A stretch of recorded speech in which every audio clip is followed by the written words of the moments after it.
So a while ago, I took to TikTok to ask for some very specific book recommendations. I wanted recs that fell under the category of horror romance. Horrance? Roar? There's just no catchy name for that. Maybe that's why this subgenre hasn't taken off in the way that romantasy has. It's just not marketable. So as some of you may know, I am an avid horror reader, and I am formerly an avid romance reader. I have fallen off, I would say, in recent years, but I am interested in the intersection of these two genres. They are so disparate and seemingly disconnected that I'm curious in the ways that one could make it work.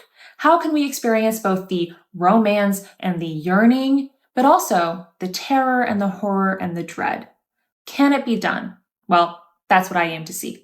Now, at the time when I posted this TikTok, I was coming off of a months-long hiatus, so I didn't think that this video was going to get a lot of traction. However, that was not the case. It got thousands of views and hundreds, maybe thousands of comments, and for that, I am super, super grateful. Because I got so many recommendations, there was so much data to collect and information to process, which was perfect for me because I love making a spreadsheet.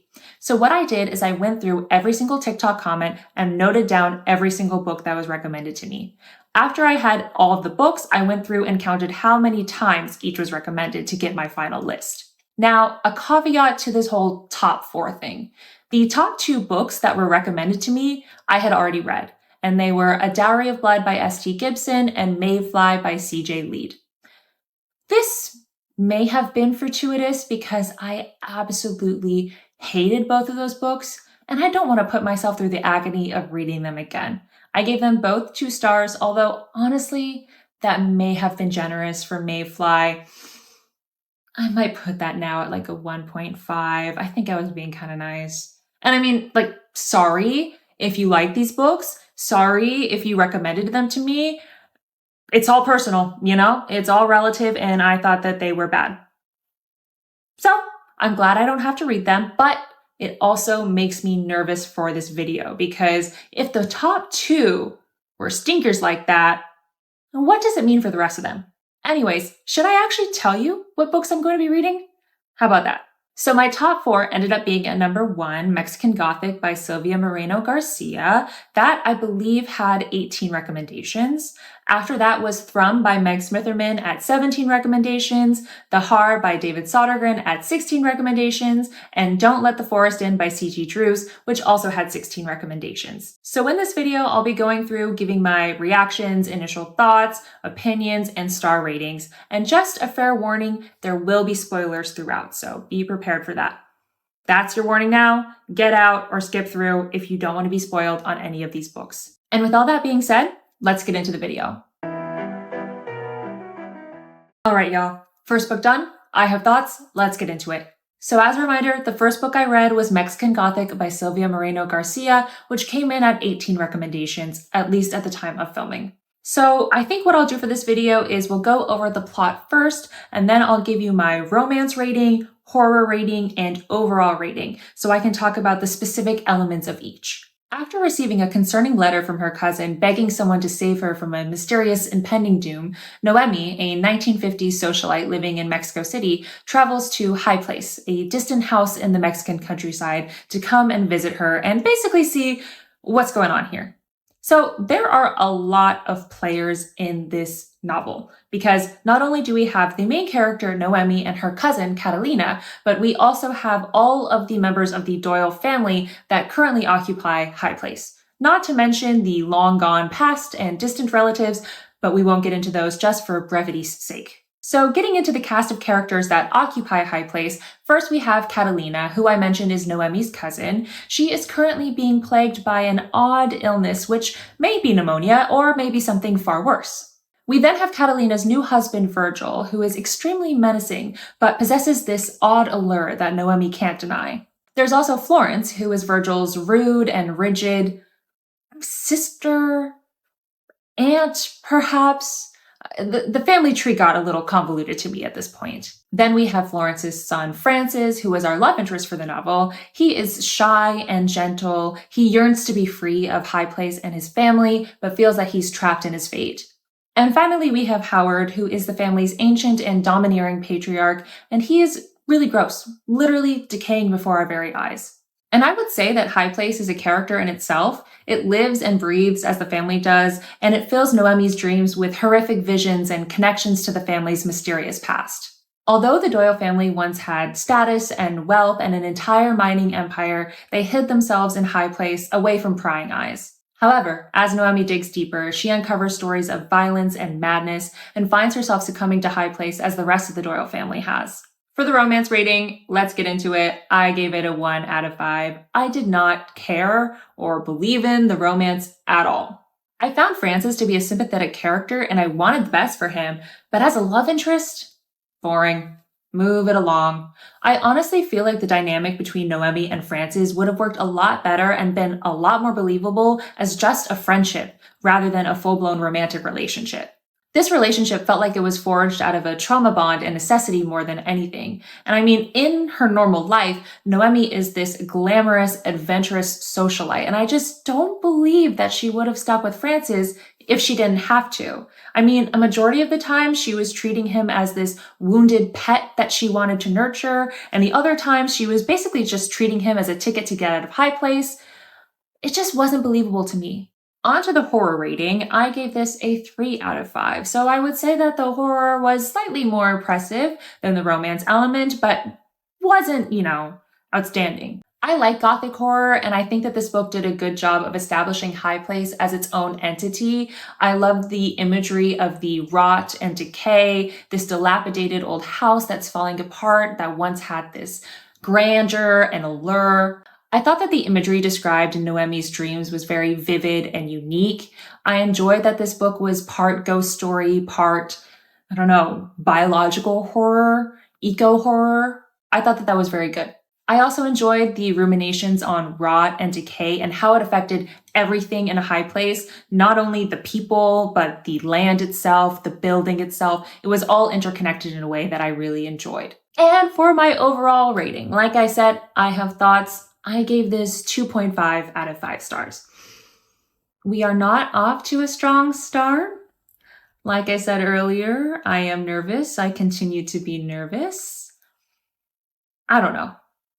I think I'm just going to list off bullet points that I wrote while I was reading this so we can go through in kind of a concise, numbered way, and we'll see what happens. So first off, number 1, too many mentions of fairy tales. This is a thing that I know is specific to me and my taste. It's something that most people don't ever think about or care about, so more of a personal qualm. I kind of find it cringy when books mention fairy tales, especially like a lot. Like when all the main character can think is, oh, this reminds me of the princess who was trapped in the tower, or this reminds me of the princess who was locked in with the beast. I don't know. It's like, yeah, we all love Disney here. And I know that these fairy tales have origins beyond Disney, obviously. But at that point, that's kind of like all I can think about because that's what's in our modern cultural zeitgeist. And it just kind of takes me out of the story. Number 2, why was Catalina barely in this if she was the catalyst for everything happening in the first place? There were so many dramatic, climactic scenes with Noemi where I'm thinking, you're not thinking about your cousin at all. You don't care about her. I'm like, where's Catalina? She's trapped in this house too. I just thought that she would be way more of a focus of the narrative. Number 3, again, didn't care about the romance at all. Give us yearning, give us passion, give us anything. Go girl, give us nothing. Number 4, the characters spoke in a way that a 1950s film character would speak, which I understand, but it made the dialogue feel very stilted and awkward at times, and I don't think it really translated from reading it on the page versus hearing it in a film. And now we have to get into the mushroom thing. There were these specific mushrooms throughout the property that were the reason why Howard Doyle could regenerate into a new person and essentially achieve immortality. These mushrooms also formed a sort of network that could store and house the family's memories and communicate with the inhabitants of High Place. The mushroom thing was so convoluted that multiple bad guys had to give multiple evil villain speeches to explain the whole thing, and I just found it extremely ineffective. Also, at one point, Howard says that Noemi must stay within High Place because she is compatible with the land and the house. Presumably, this means the network of mushrooms as well. How does he know this? How and why is Noemi compatible? Is Catalina not compatible? Why would Virgil marry her then? None of these questions are ever effectively explained within the novel. This is my second attempt at reading Silvia Moreno-Garcia, and I haven't enjoyed either book, so I have to just sadly accept the fact that she might not be for me. Let's move on to the next book and see if it's any better. Okay, this book was way more successful than the last, I am pleased to announce, so let's talk about Thrum by Meg Smitherman. As a reminder, this book came in right after Mexican Gothic at 17 recommendations, so let's talk about the plot. The book follows Ami, who I am just now realizing might just be called Amy with an I. When I was reading it, I read it as Ami because I was like, oh, this is science fiction, it's futuristic. She may just be Amy. I mean, I'm going to call her Ami because that's what I did, but if I'm wrong, I'm sorry. Anyways, the book follows Ami. She awakes from a deep stasis in the middle of space to realize that she is the only surviving member of her crew. Alone and unable to contact Earth, she sends out a distress beacon that reaches a mysterious ship that basically just appears as this formless black mass. And to that mysterious ship, she basically sends an Earthling welcome package that contains a bunch of information and books, and I was going to say books and literature, that's the same thing. Books, music, data, whatever. I mean, I guess it's kind of what we do with our ships that go out into space now. However, we have not found any sexy aliens yet. She sends out that Earthling welcome package, and it reaches an alien who calls himself Dorian Gray because he has consumed all of the media contained in that welcome package in seemingly a matter of minutes and decided that guy was really hot. And I can make myself really hot, so I'm just going to name myself after that sexy guy. Which, fair. Ami is welcomed onto Dorian's ship and he offers assistance in any way that he can, but immediately she knows that something is wrong. The ship is essentially this all-consuming maze of corridors that she cannot make sense of. And as she tries to explore further into the ship, she finds that she is rerouted and stuck back where she began. Although Dorian is exceedingly beautiful and seemingly kind, Ami can't fully trust him. She knows that he won't reveal his true identity and form, and therefore finds that he is not a trustworthy alien being. Also, why is he forcing her to be stuck on this ship that just loops again and again and doesn't let her make any progress? That is suspicious. He's also got these spooky eyes and this too graceful way of moving that make him appear incredibly eerie. He didn't get the human thing quite right. He is maybe a little bit too hot. Ami is starting to lose herself within the ship and finds that she is constantly returning to Dorian for comfort. And although he is seemingly trying to help her, she is starting to wonder if he might actually be the source of all of her problems. All right, so let's start off with the romance rating. I gave this 3 out of 5. I was more impressed with the romance. I enjoyed the romance. I will say, this is quite a short book. I think it was somewhere between 100 to 150 pages. So a quick read, and therefore we can't fully develop a romance in a way that we might see in a longer novel. Also because this is a weird, spooky, mysterious human-alien romance. It's not going to follow all of the same beats as a typical human-human romance. I'm also probably giving this a higher romance rating because I thought that Dorian was hot. He's described as being this tall, built, but subtly in a refined way built kind of guy wearing this beautiful, elegant Victorian outfit. And he's got this long, wavy hair. He's got these big, dark, spooky eyes. Yeah, like Ami, he would have enticed me onto his ship. I get it. And when I find the MMC or the love interest hot, I will ultimately find the romance to be better. Sorry. As I sort of mentioned at the top, at first I found this romance to be a little rushed and forced, not just because the book is quite short, but also because, like I said, Ami is immediately enticed by Dorian and kind of game for whatever's going down on the ship in some ways. However, I think that this is forgiven because we do find out that this is actually Ami's second or third time on Dorian's ship, and she's simply erased her memories. She's forgotten. The first time was with the original crew, who has since passed. They knew that something was wrong and got the heck out of there, but Ami is determined. She knew that she was going to find a way to come back and get her man. So the big reveal here is that after falling in love with Dorian and being forced to leave him, Ami hatches a plan to be with Dorian potentially eternally. She kills all of her crewmates and returns their bodies to their stasis pods to make it appear that they have just fallen asleep and never woken up in the process of venturing into deep space. Ami loses her mind, essentially, in this process and forgets the whole thing. So when she does wake up at the beginning of the novel and sees her crewmates, she truly believes, like her past self wanted her to, that they have died in stasis. Is it worth it? No, no man is worth it. I like that with this being a horror romance, the nature of their relationship and the nature of Dorian's character itself can remain ambiguous. I mean, is he evil? Is he just a chill alien guy? We don't know, and we kind of never find out, but I guess as long as they're happy, I'm happy. And for the horror rating, I also gave this 3 out of 5. For maybe the first half of this book, it didn't really feel like a horror to me at all. It felt firmly rooted in the science fiction category. There were eerie and mysterious elements, but it wasn't really giving what needed to be gave to be what I consider to be a full-blown horror. I will say though, it really got me in the second half as Ami begins to unravel and the memories of her murdered crewmates continue to haunt her. I was like, okay, I will give it to you, Meg. This is horror, and I'm having a good time. And for my overall rating of Thrum by Meg Smitherman, I would give this a 3.75 out of 5 stars. I know based on my past 2 ratings, my horror rating and my romance rating, you would think I would just give this a solid 3. But I reserve 3s for books that I feel basically completely neutral about, and I liked this more than that. Obviously, I do feel like there were some issues. I felt like the main character could have been fleshed out a little bit more alongside her relationships with her other crewmates, especially Lily. But I do understand that this is a pretty short novella at just over 100 pages, so we don't necessarily have all the time to do that character work.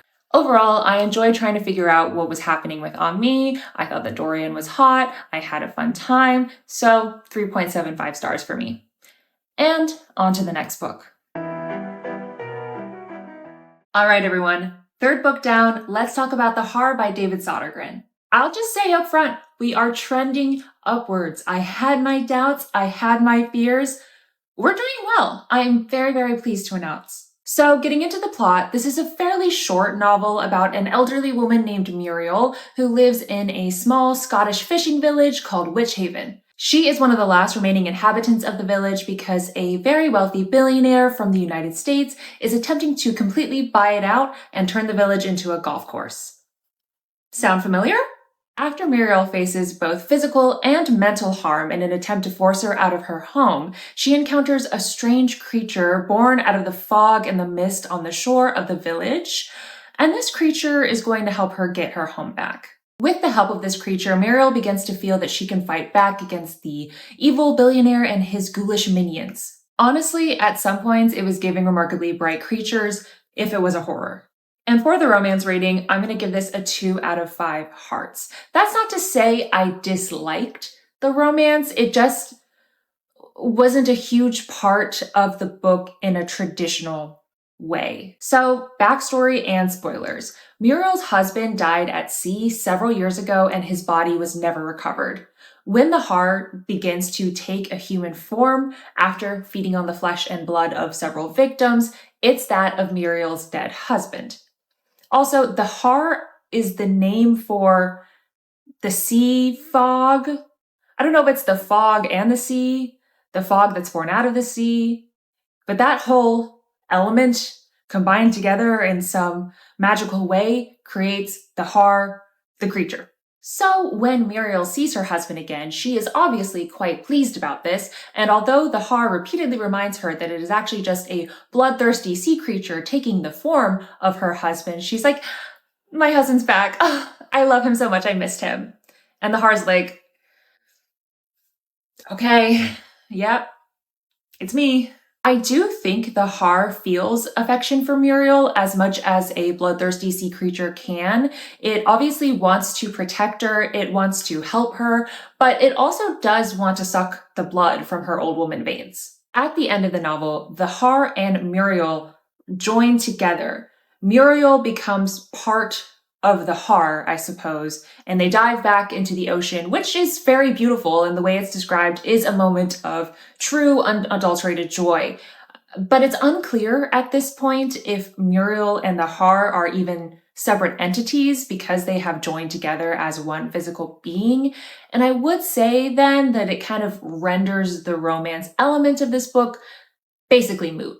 Can you have a relationship, a romantic relationship with yourself when you become an amorphous, bloodthirsty sea creature in the ocean?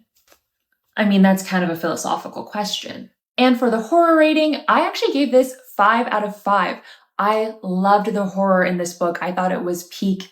I am a fan of more gory horror, more visceral scenes. I don't know. It's weird. I don't even really watch horror films. I mean, I do, but not like graphic ones. But in a book, I'm like, ooh, I want to shudder a little bit. And this book really gave me that. It truly did not hold anything back. And even as a seasoned horror reader, there were some points where I was like, oh, cringing. And I love that. It's hardcore and creative. If you're looking for an inventive and fun bloodbath from your novels, I'd highly recommend picking this one up. And for my overall rating, I gave this 4.25 out of 5 stars. I really, really enjoyed this one, and I want to thank everyone who recommended it to me. As I mentioned, the thing I primarily loved about this book was the horror and just how creative and fun and inventive and gobsmacking it could be. It really enhanced the book, and it was exactly what I was looking for. I also found the characters very endearing. I thought that Muriel was a great protagonist. I thought the haar was fun and weird, and I don't know, how many times have I said fun in this portion? That's the main word that I would use to describe this novel. It's hard because I want to give the plot without giving too many spoilers away. But then once we get into the romance and the horror elements of the book, obviously then we have to get into more detail. I don't know. I loved it. Thanks to David Sodergren, I will definitely be reading more of his books. On to the next one. Let's talk about Don't Let the Forest In by C.G. Drews. But before we get into the negative review, let's say something positive. Let's give it up for the cover. Very, very beautiful. Immediately drew me in. I was quite impressed. This is what made me want to read the book. Like, before it was even suggested to me, I had this book on my TBR because I just thought that the cover illustration was so gorgeous. I judged a book by its cover in the opposite way. I thought it was going to be good and it was bad. But I guess the old adage still stands. I shouldn't have judged it all. Our main character, Andrew Perot, attends the prestigious Wickwood Academy with his twin sister Dove and his best friend turned love interest, Thomas Rye. Andrew finds solace in writing these dark, twisted fairy tales, which Thomas in turn illustrates. When Andrew returns to Wickwood for his senior year after a strange incident that left his hands scarred and the rest of the school gossiping about him, he also has to deal with the fact that Dove has become inexplicably distant, and Thomas is pretty much immediately accused of his parents. His own parents, I should clarify, not Andrew's parents. Beyond this, Thomas is being haunted and hunted by strange creatures that live in the woods. When Andrew follows him out, he discovers that the creatures that he has written about and Thomas has illustrated have all come to life, with the intent of destroying them both. Beginning with the romance rating, I gave this a 1 out of 5. And as a disclaimer, I wanted to love this. I mean, normally, I love this type of stuff. I love doomed yaoi. But this was just, it was not for me. This is not a romance. This is toxic codependence. Andrew and Thomas are so attached to each other, and I would say Andrew more than Thomas, that it literally ruins their relationship. It ruins their lives in the end. It's unhealthy, it's weird, and it's not even fun to read about. I could have fun reading about something unhealthy and weird, but this just wasn't it. It doesn't help that these two characters are basically cardboard cutouts about which the author has told us who they are and how we should react to them. They're not living, breathing people. I also found that there was actually very little romance in the book besides just pining and yearning. Thomas and Andrew do reveal their feelings for each other, but of course, this is immediately marred by miscommunication. These two can absolutely not interact with each other beyond A, stuttering, or B, stating very lengthy proclamations about their feelings, followed by ignoring one another. Now, an important part of this book and of Andrew's overall characterization is his asexuality and coming to terms with it. I love that. I'm so glad that we are getting asexual representation, especially in a young adult novel. A lot of the discussions around Andrew's asexuality take place between him and his friends at the school's GSA meetings. I think this actually would have been a perfect setting to discuss how Andrew could be asexual, but identify as homoromantic or biromantic. I think that we even could have taken it further and discussed maybe gray sexuality and demisexuality as well. And for the horror rating, I gave this a 4 out of 5. This book was actually more horrific than I anticipated, considering that it's a young adult novel. I mean, we have an actual human face getting ripped off at one point. Okay, I loved the botanical horror here, and I love that we got just straight up monsters. I feel like too few horror novels just give you real, actual monsters. It's like they're always a metaphor. No, I just want to see a big, scary tree guy, and he's got really long nails made of bark and a really, really frightening face. Just give me that, and I'm happy. I also think that the horror was really enhanced by the illustrations throughout this book. I thought that they were so beautiful and that the character designs were so creative. And for my overall rating, no surprises here. I gave this a 2 out of 5. As I alluded to previously, I did not enjoy it. If I did not have to read this book for this video, I would have completely DNF'd it. As a main character, Andrew was extremely unlikable, and I didn't enjoy being around him. I didn't enjoy his constant presence as the main character. And characters don't have to be likable. They can be evil and rotted and gutted, but they at least have to be compelling. And Andrew was neither. And honestly, maybe it would have been more fun if he was evil and rotted and gutted. He was just such a ball of nerves and I don't like anxious, fretful main characters. I'm anxious and fretful enough. I don't want to live in that brain. I'm good. And as I mentioned before, all of the characters in this book are completely flat. Every trait that we can attribute to them is told to us and not shown. I also think that this book's excessive melodrama and attempt at poetic language got in its own way and prevented it from being actually interesting. And I'm not going to pretend it's all bad. There are some nice sentences. For example, and let me refer to my notes, Andrew thought about curling up beside him and seeing if their bodies fit together like they'd been carved from the same oak. I like that, okay? That's good. But here's another example. And I'm just double checking to make sure I get it right. The afternoon air felt raw and bloody. So let's break that down word by word, right? The afternoon air felt raw. Okay, raw to Andrew's skin, as in it's cold, perhaps it's windy, and bloody. Okay, bloody. So it's wet, warm and wet, viscous. What do you mean by this? Literally, what do you mean? I have experienced a wide range of temperatures, a wide range of weather conditions, but never have I stepped foot outside and thought, ooh, it's a little raw and bloody today. The book also does this frankly stupid thing where it changes the structure of the word on the page. So for example, all of the letters will be spaced out, or they will have one letter that's lower than the rest of them in the word. One word in particular, losing, had all of the letters spaced out and then had the O underneath the rest of the letters on the page. So it went losing. I mean, I know it's for dramatic effect, but how am I supposed to read it? Andrew was losing his mind. And so was I. Writing-wise, I also thought the pacing was all over the place and there were too many disparate elements of the book all trying to work together. For example, we have the supernatural horror element, we have the relationship between Thomas and Andrew, we have the mysterious distancing of Dove, but also because this takes place in a high school setting, we just have random scenes where Andrew gets bullied by some preppy sports guy and calls him things like kitty cat. And finally, let's address the three main mysteries of the book. Number one, how are the monsters being created? So immediately, Andrew thinks that the monsters must be created through Thomas's illustrations. He just jumps to this conclusion and no one questions it. Why would you think that? I know it's for the sake of the plot, but why would you not think the person who literally Thomas is just drawing what Andrew has written. Why would he not think, and why would Thomas not think, maybe the originator of the stories is the one creating the monsters?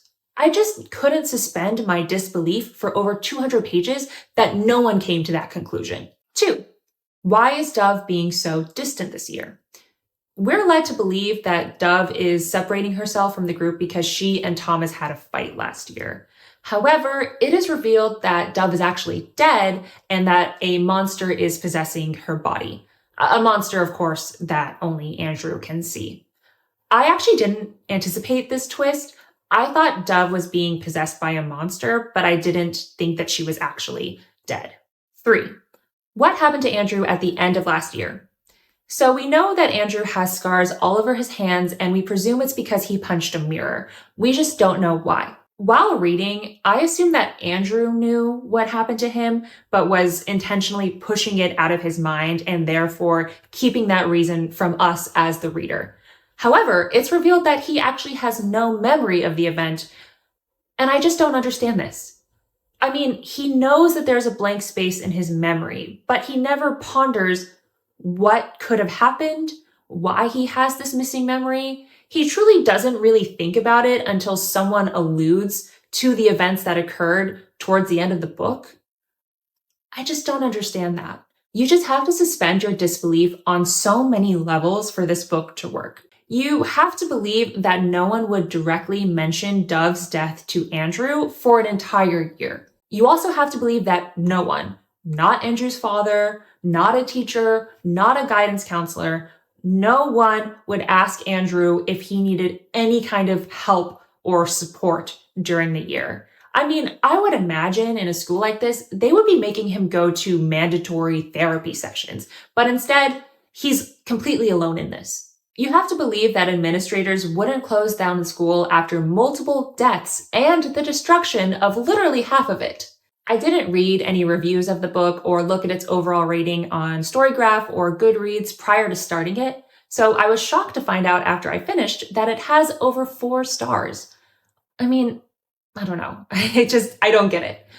Honestly, it's melodramatic, Tumblr-coded slop that belongs more on Wattpad than it does in a published novel. And there we have it. I read the top 4 horror romance books recommended to me by my TikTok viewers. I would say overall, we had a good time. I like that it was an even distribution of winners and losers. 2 and 2. That feels good and that feels right.